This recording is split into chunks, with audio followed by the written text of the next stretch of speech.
Okay, I kind of like to start these videos at the end, because at the end I know all the tools I used. So here's my mess.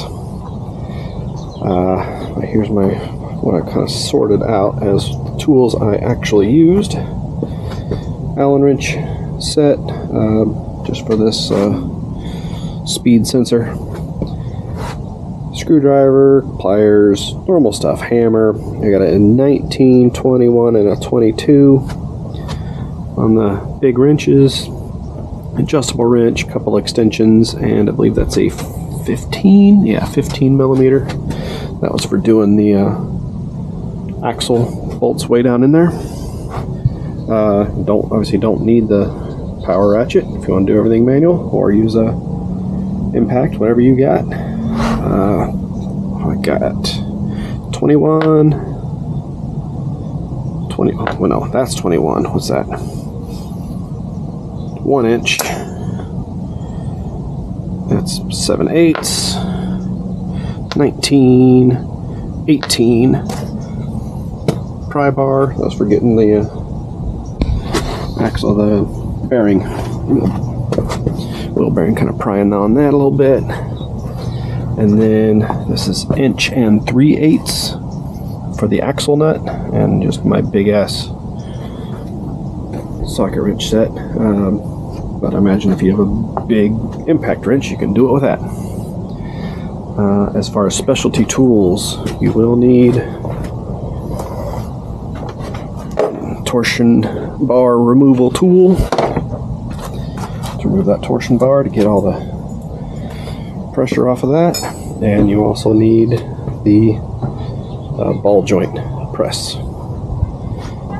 Other than that, a few little notes when you're putting in the lower ball joint.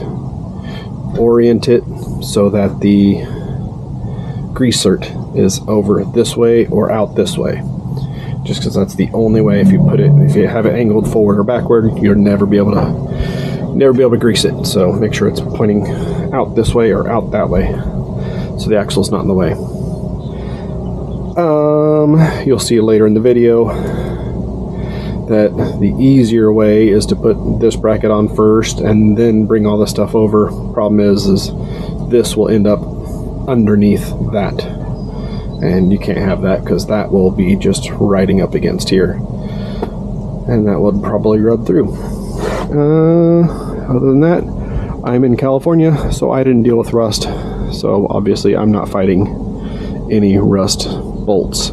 My axle nut, I have replaced that bearing not that long ago. I think it was last year, the wheel bearing, so mine didn't take an act of Congress to remove. I think the last time I did the axle nut, I had the breaker bar out here and a jack, and I lifted the breaker bar with a jack, and that seemed to do the job. This time it just took 200-pound me on the end of a bar. That's about it. Just gotta put all these little fittings and everything back in the right place, and I should be good to go. Hopefully my clunk is gone.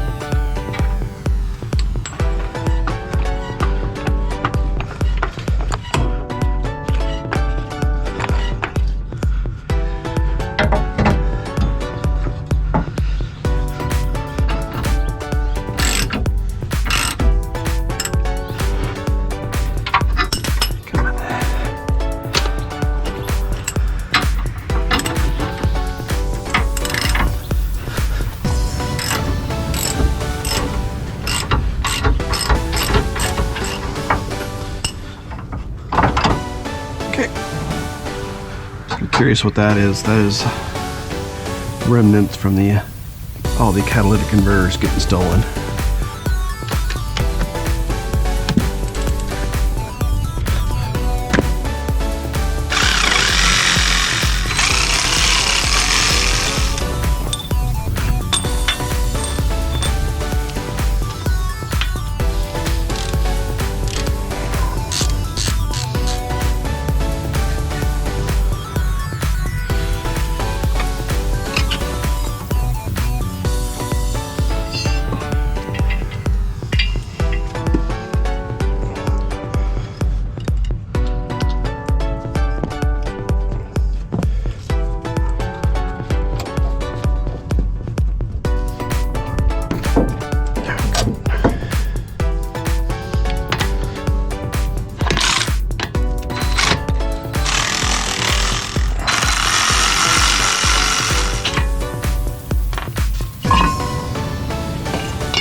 One out. Sure seems like it. One out, just not doing anything.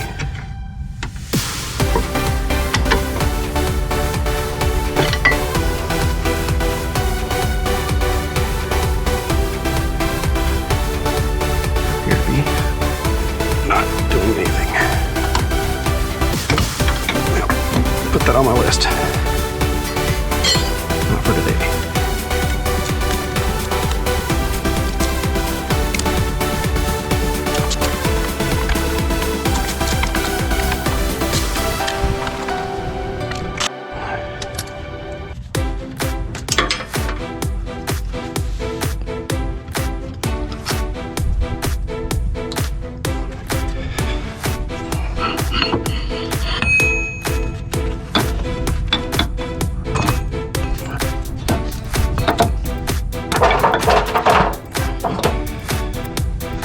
The only reason I unbolted that shock is because it won't fit through there.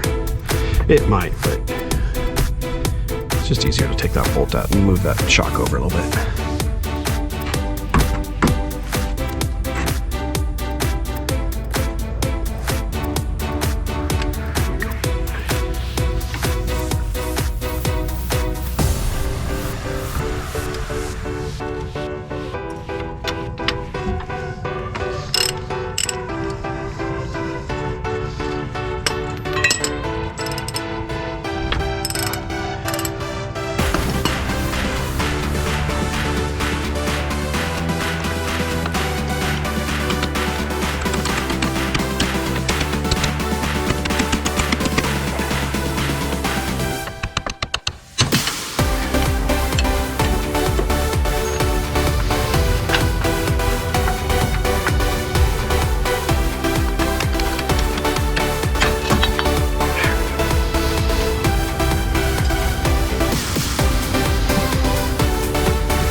What's up? Just waiting for this to go pop. That's what it's supposed to. No, so you know it's loose.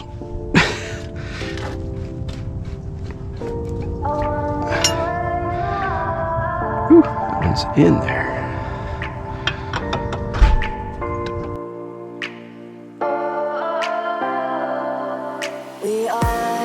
We are dreaming in the dark. We are nothing more than dust. Search but you stay lost. We are reaching for the stars, but we're making this too hard. And I wonder where you are. Mysterious, that's the part you always show. 'Cause you're too curious. Maybe you should take it slow. Mysterious, that's the part you always show. 'Cause you're too curious. Maybe you should take it slow.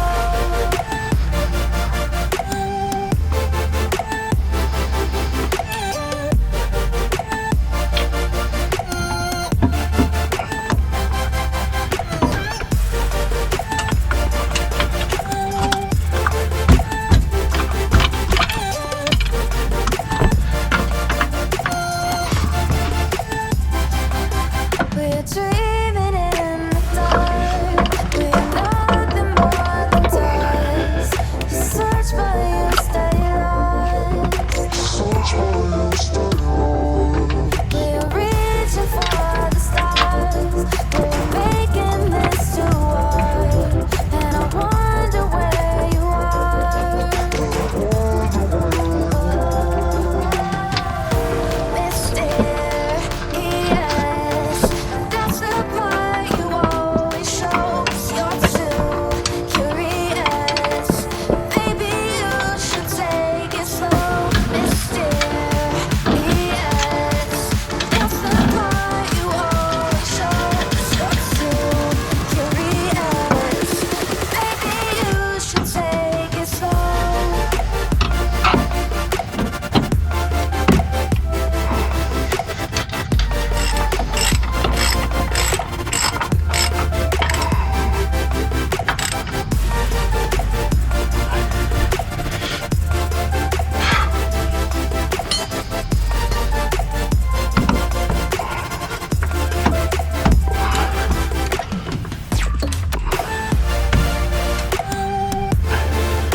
Okay, I think the rest is just the reverse of how you took it off for the most part.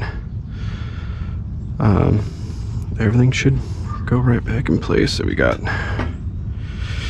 the wheel bearing, gotta bolt the shock back in, even though I need to replace that shock, or both. I need all 4 new shocks. I need to order me some Bilsteins. Been wanting to get those forever.